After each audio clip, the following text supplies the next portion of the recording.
Here's the situation.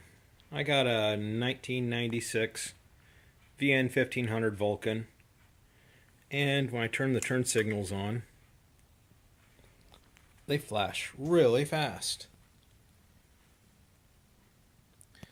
And so I thought, well, maybe I can fix it by doing the resistor thing. And to make a long story short, the resistor I got, it's this little guy right here, 10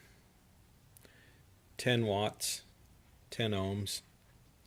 And you wire this in series with your turn signals. Well, there's the positive and there's the negative going to it. I connected it. You're supposed to connect it across, is to correct me there. Connect it across. Well, there's no wiring diagram and everything was covered underneath shrink wrap. So I hooked positive, positive, negative, negative, and it blew the fuses. And so I took the shrink wrap off, and that's what I saw. So the next fix I'm going to try to do involves replacing the factory flasher with a heavy-duty flasher.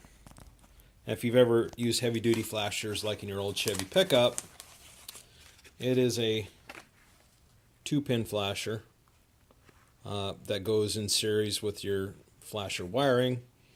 And on a Vulcan, where's that located at?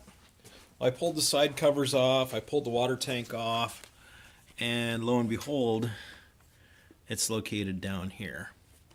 It's a 2-wire flasher unit. So what I'm going to do is I'm going to unplug it, make a couple of jumper wires, and then check it, and then I'll post another video up to follow this one to see what that does.